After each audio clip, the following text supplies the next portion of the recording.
comprometismo na escala planetária. As águas poluídas nas bacias hidrográficas do mundo inteiro, os oceanos poluídos, o clima alterado, a vegetação degradada no planeta inteiro. Quando a gente fala de mudanças globais, o plano da natureza completamente alterado aqui nessa fase, é porque também o homem atingiu a escala do globo. Eu não vejo dissociação entre globalização e mudanças globais. Ainda que a maior parte dos jovens que trabalham num ou outro ramo, tratam-nos totalmente dissociados do outro. A globalização se fez econômico-financeira, política na escala do planeta, porque a apropriação dos elementos de interesse do sistema produtivo, agora global, o capitalismo, em função desses recursos que são da escala global, faz a economia ser global. Não é, a economia não se torna global apenas porque o homem economicamente quis ser global. É porque os interesses da produção e da circulação de produtos, transformando a natureza em mercadoria em circulação, é da escala global. Os ingleses, os americanos, os japoneses vêm buscar matéria aqui no sul, na África, no Brasil, na Austrália, porque os recursos naturais aqui são muito mais abundantes do que a Europa, que já foi totalmente usada enquanto recurso. Então tem que sair de lá. O capital não vai para a África do Sul, para o México, Brasil ou Índia apenas por uma mera feição de um romantismo dos nossos dias. É porque há um interesse daquele material que está como jazida, como recurso, como bem, lá naquele outro lugar. A economia que se torna globalizada junto com o processo informacional e político é porque os recursos são buscados na escala do planeta. Então, há uma alteração do ambiente e do clima no planeta porque há uma direta associação com o seu uso pela dimensão socioeconômica. Mas os geógrafos continuam insistentemente a trabalhar essas distâncias de maneira dissociada. Os geógrafos continuam tratando dos mares, do relevo, da atmosfera, como se ela não tivesse essa ligação com o processo da globalização e vice-versa. Creio que o desafio para os geógrafos do presente e futuro é buscar cada vez mais essas associações. Claro que isso geraria uma unificação do pensamento geográfico, outrora existente no século XIX. Mas isso é um desafio. É quase negar essa cientificidade do século XX que fez com que os conhecimentos se tornassem cada vez mais especializados, super especializados, não dialogando nas suas áreas fronteiriças. Essa geografia que nos chama esses desafios de uma escala global, claro que ela fala de permanências e ela fala de mudanças. A geografia brasileira vai ter, então, algumas marcas principais. Por favor, chame o próximo. Esse aqui é um gráfico que a gente construiu, um esquema que está na revista número 3 da FED, mas que foi um exercício começo da última década, de mostrar um pouco essa evolução no sentido da transformação do geográfico, em que saindo da parte baixa desse esquema, que é até os anos 70 e 80, de uma geografia positivista, neopositivista, para uma geografia crítica. Um grande momento do Brasil, considerado de grande avanço para a interpretação do social, da ligação ideológica, anos 80 para 90, e que vai se ramificando, vai criando uma diversidade muito grande na atualidade, em que nós vamos ver vários subtemas que aí se justapõem com interesses diferenciados e mostrando uma grande heterogeneidade no atual. A parte mais em cima desse esquema vai falar de uma geografia crítica, cultural, ambiental, turismo, saúde, etc. São muitas possibilidades que hoje a geografia encontra no Brasil como possibilidades de avanço, de conhecimento das diferenças com matrizes teóricas muito distintas umas das outras. Com recursos metodológicos distintos, mas muitos deles com muito rigor científico, que mostram um salto muito grande nos últimos 20 a 30 anos. Essa geografia, para surpresa da gente na própria pós-graduação, foi mostrar um contrassenso. A maior parte dos trabalhos produzidos em tese de dissertação entre os anos 90 e os anos 2002 e 2005, cerca de 80% deles são trabalhos que escolhem como escala de estudo a escala local. E a gente coloca ali o localismo. Né? Trabalhos que versam sobre partes de cidades, de bairros, de movimentos sociais urbanos, bacias hidrográficas, ou seja, recortes muito específicos do território, que viraram objeto de investigação no momento, anos 90, sobretudo, e começo dessa última década, em que, também por fortes mudanças no quadro legal brasileiro, os geógrafos acabaram sendo inseridos direto em várias ações de uma geografia chamada aplicada. A chamada gestão do território, pegando, por exemplo, a geografia física, que na década de 90 e no começo dessa última teve um boom enorme com a gestão de bacias hidrográficas, com a gestão de unidades de paisagem, com o planejamento urbano regional exigido pelas leis de 97 para frente, sobretudo, e aquelas de 88. EIA, RIMA, Planos Diretores, Estatuto da Cidade, etc. Os geógrafos, ao se formarem, rapidamente foram trabalhar, nessas últimas 2 décadas, nessas demandas sociais em empresas que atendiam à necessidade legal de produzir espaços menos degradados ou um pouco mais ordenados do que se fazia antes. Daí a grande presença de um caráter aplicado na geografia e um certo esvaziamento do recurso teórico ou de uma geografia que voltasse mais à sua epistemologia. Quero eu crer que, quem sabe, uma próxima onda, se a gente pensar que a produção do conhecimento vai por ondas, esse grande boom de aplicabilidade dos últimos 20 anos vai ser sucedido por uma reflexão sobre o que se produz, e aí, quem sabe, a gente vai criar novas teorias e métodos. Porque, em grande parte dessa geografia aplicada desses últimos 20 anos, faz recurso de teorias dos anos 70 e 80. Muitas delas não se adequando mais com muita propriedade a esse espaço que é muito complexo hoje. Essa geografia do nosso presente, então, eu chamo ela, juntamente com o professor Oswaldo Mourinho, aqui da Federal de Minas Gerais, em alguns textos, de geografia plural. Não sem polêmica. Há colegas que recusam, há colegas que não gostam, que acham que a geografia plural significa uma geografia superficial. E a gente insiste. Plural significa heterogeneidade, significa diversidades temáticas de aprofundamento e não a dominância ou hegemonia de um quadro teórico único, como fora nos anos 80, tendo o marxismo como centro da análise da geografia crítica. Isso é um momento de debate, um momento de riqueza, mas que certamente em outros eventos vocês vão poder aprofundar. Nós caminhamos por esse momento, já sei algumas coisas do presente, mas pensando no futuro. Próximo, por favor, Chaguei, que trata um pouco dessas oportunidades, ou dos desafios. Se nós falarmos da modernidade que caracterizou o geográfico do século XX e fortemente a geografia brasileira até o presente, alguns autores pós-anos 90 vão falar de pós-modernidade, que a globalização seria a fase da humanidade, que mostraria para a gente uma mudança das condições modernas e que, portanto, não sendo igual à modernidade pré-existente, nós estaríamos entrando numa fase de pós-modernidade. O fim do Estado Nacional moderno, o seu enfraquecimento, o fim das ideologias que alimentaram massas durante mais de um século para fazer processos revolucionários de tomada de poder, o multiculturalismo como possibilidade, o socioambientalismo como desafio pós-anos 80, a expansão do ecúmeno, aquilo que os gregos atribuíram ao termo geografia lá no passado, e a expansão do mundo de hoje. Se eu reportava as grandes navegações no final do século XV como o momento em que aquele mundo se expande da Europa, que tinha a ideia de que a Terra era o centro do universo, o geocentrismo que predominou até o final do século XVI, no XVII vai mudar essa lógica. De lá para cá, o mundo se amplia, torna-se redondo. Se era plano e centro do mundo, com o Renascimento para frente, ele se torna redondo e ele não é mais o centro, é o Sol. Nós falamos de um sistema heliocêntrico que é o que predomina como verdade para nós até hoje. Talvez daqui a 30 anos as teorias como essa não existam mais, ou pelo menos não tenham o emprego que elas têm em 500 anos. A ideia de mundo que prevalecia naquele momento, do século XVI, ela certamente está mudando nos nossos dias. E ela certamente vai mudar muito fortemente daqui a 20 ou 30 anos. Portanto, os geógrafos daqui a 20 ou 30 anos talvez vão estar trabalhando sob outro mundo, vivendo dentro de outro mundo. Que mundo é esse? É um mundo que se expande.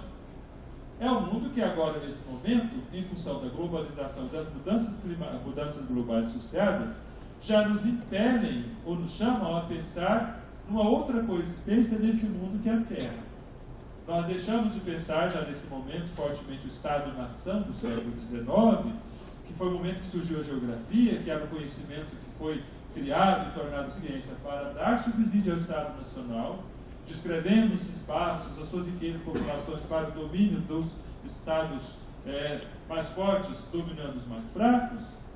Esse mundo que hoje é um mundo marcado pela globalização e mudanças globais, é um mundo em que essas nações, esses contextos de Estados nacionais, têm uma certa dificuldade para existir, ou existe sob a força, sob a guerra, sob a imposição. Do ponto de vista ambiental, por exemplo, nós estamos no estertor de uma condição. Não dá mais para continuar pensando que as águas do Brasil são águas do Brasil. Não são do Brasil. Não dá para pensar que a atmosfera e os climas são do Brasil. Não dá para pensar que a vegetação que tem no território brasileiro é do Brasil. Assim como não dá para pensar naquela que é da África, os mares do Brasil. Como que os mares podem ser do Brasil?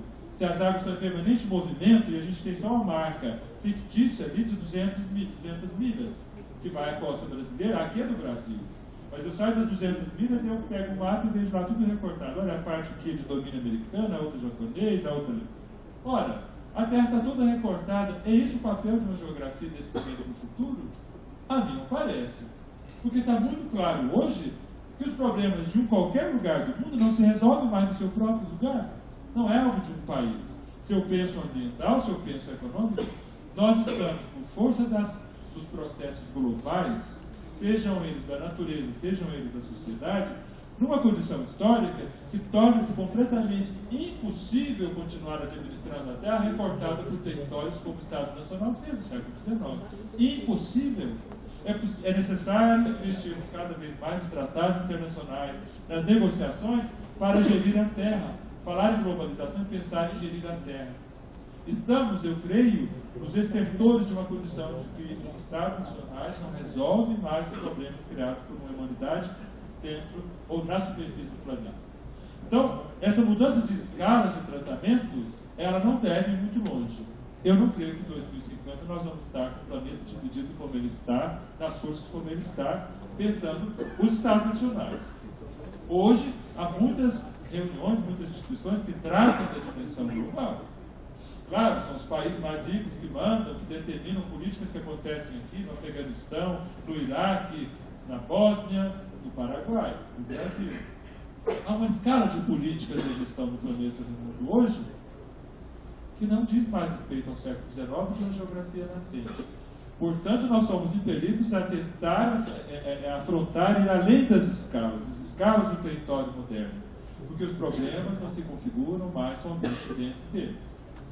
Pensar numa Terra global, um território planetário, algo que o Edgar Morin já fala há 20 anos, acho que é uma premissa que os geólogos vão começar a sentir cada vez mais a necessidade de mexer, de ir além do território nacional. Que nos impede, claro, na escala da nação, a dar um salto para além da Terra e daí voltar com a ideia de mundo. Alguns vão falar, bom, agora o senhor foi longe. Fui. Estou indo bem longe. Quando os europeus chegaram aqui e demarcaram essa terra em 1500 e disseram que ela pertencia à Europa, pertencia a Portugal, e foram marcando com o tratado com a Espanha, Tordesilhas, Madrid, depois divide aqui, divide ali, guerra aqui, guerra lá. O território brasileiro é como ele é hoje, independente dos portugueses, mas configurado uma historicidade que vinha de lá. O mundo se expande. E hoje, por exemplo, como Colombo chegou à América, os caravelas que foram revolucionários naquele momento, alguns homens entram em naves com a bandeira dos Estados Unidos e ficam na Lua, outros entram em naves da China, ficam em outro lugar, outro entra entrava com a bandeira da União Soviética, agora a Rússia ou a Alemanha, e fica também nesses espaços, não mais na superfície da Terra. Não mais na superfície da Terra. Quando eu volto lá no começo da exposição a chamar vocês a pensar na ideia de mundo, é que o mundo de hoje está em tamanha e tão explícita expansão que é muito difícil pensar que 2040, 2050, este mundo que foi se expandindo para os homens na superfície da Terra, não expanda para a sua terceira dimensão, que vai para o espaço. Essa reportagem aqui é a reportagem do ano de 2007, dessa revista Isto É, que é uma revista de qualidade discutível, conteúdo. Bom, deixa eu falar. Mas que, para vocês imaginarem que até nessas revistas de cunho duvidoso, A capa dela, em reportagem de centro, era uma reportagem que colocava que em 2025, pode entregar, abril de 2007, colocava que em 2025 os homens estariam construindo os primeiros grupos de ocupação na Lua para os testes da habitação humana. Isso há 5 anos atrás, aproximadamente 6. Estima-se que agora, por volta de 2020, com o avanço tecnológico, novos combustíveis de produção, a gente tem esses experimentos acontecendo por volta de 2020. Nos anos 80, já havia experiências no deserto do Arizona, na Sibéria, de tentativas da vida em ambientes com baixa biodiversidade, para ver se os homens conseguiam se adaptar a eles. Alguns deram certo, outros não. Isso está acontecendo. Agora é notícia comum, vocês ligam a televisão e veem notícias assim. As sondas que mapeiam Marte. Veio agora mesmo, no Google, um dia desses, uma sonda colocada em Marte fazendo uma viagem pela superfície do planeta, não sei se alguns de vocês viram, mostrando quanto a superfície de Marte é igual à da Terra. É muito próxima. Há alguns processos que mostram ali que a indução para a edafologia, indução para a climatologia, indução rápida, faria com que de 30 a 50 anos você teria larga superfície de Marte, você teria um efeito estufa induzido com aquecimento, nada mirabolante, tudo que a gente sabe das possibilidades aí de laboratório e indução. Ou seja, pensar em 2030 e 2050, eu penso numa dimensão da vida humana, do espaço, que não seja mais apenas o espaço de Eratóstenes, de uma terra plana, que se expande para a superfície do globo, que torna-se arredondado, mas com a vida humana na Terra, na superfície da Terra. Essa é a ideia de mundo que até ao momento presente da globalização prevalece. Há texto dos anos 50, 60, do Max de Riu, por exemplo, no princípio de morfologia dele, de geomorfologia, que mostra os 2 últimos capítulos, Geomorfologia de Marte e da Lua, que mostra que esses outros astros, esses outros espaços, podem vir a ser espaços de expansão humana. Numa metáfora, como Colombo chegou aqui. Quando viu isso, ficou assustado, que nunca tinha visto gente daquele jeito. O Vaticano demorou 200 anos para assinar que os índios eram seres humanos normais. Nós admitimos que os negros eram gente. Né? Tiveram que levar anos para isso. O que será que nós vamos ver na Lua ou no Marte? Não sei. Platonicamente, as coisas só passam a existir quando eu crio ideias sobre elas. Volto no começo da fala. Se nós não criarmos argumentos, explicações lógicas para as novas realidades, elas não vão se manifestar. Mas os homens sempre fizeram isso, sempre criaram os argumentos para entender as coisas, para entendê-las, para dar a elas um sentido que possa fazer sentido para eles. Chegando em Marte agora, chegando na Lua, nós não vemos nada ainda, a não ser um relevo de formas parecidas com a Terra. Pensar em 2030 e 2050, eu estou pensando que o espaço geográfico vai se expandir da superfície, que está toda conhecida na superfície da Terra, para o alto, para uma ideia de tridimensão, em que o espaço seria, então, recortado em outras dimensões materiais do universo, mais próximo de Terra e Marte. Eu não creio que isso seja alucinação. Eu já vi geógrafos, cito um outro, tipo Max de Riu, por exemplo, que falou um pouco sobre isso. Mas nós estamos vivenciando essa realidade. E eu penso que em 2050, 2040, nós efetivamente vamos estar falando de outra geografia. Eu gostaria muito que estivéssemos falando de outra. Sob pena da gente matar a geografia, ela morrer agora. Agora eu digo, no nosso momento presente. Porque se nós tivemos um enriquecimento enquanto geográfico da Grécia clássica até o momento, é porque o mundo veio se expandindo, se tornando rico, heterogêneo, confuso, nos demandando questões para entender que a geografia qual é o seu princípio fundamental. Desvendar e conhecer os espaços das sociedades para que os homens possam viver bem nesses espaços. O espaço cresceu, o mundo cresceu. O espaço futuro próximo, que nós estamos vendo com as tecnologias, é esse. É claro que com isso eu não quero dizer a vocês, a geografia deve esquecer, estudar a diversidade do espaço de Minas, de Viçosa, do Brasil, nada disso. Nós temos muitíssimo a caminhar por aí. Mas creio que, paradigmaticamente, pensando na epistemologia da geografia, nós estamos, talvez naquele momento de Colombo. O mundo se expande, ou nós expandimos com ele e passamos a falar que a geografia é sobre o mundo, que tem o sentido da ocupação humana, ou se ficarmos só com a Terra, nós corremos o risco de 50 anos ter uma ciência que vai desaparecer. Porque eu creio que o homem não vai ficar só na Terra nos próximos 50 anos. A expansão é um fato, a expansão do mundo, a complexidade dele, e eu acho que nós temos que acompanhar essa odisseia. É um desafio. Pensar no futuro para mim é colocar desafios. Então, eu encerro de novo agradecendo ao Edson esse convite e espero ter trazido alguns elementos para reflexão, para que vocês façam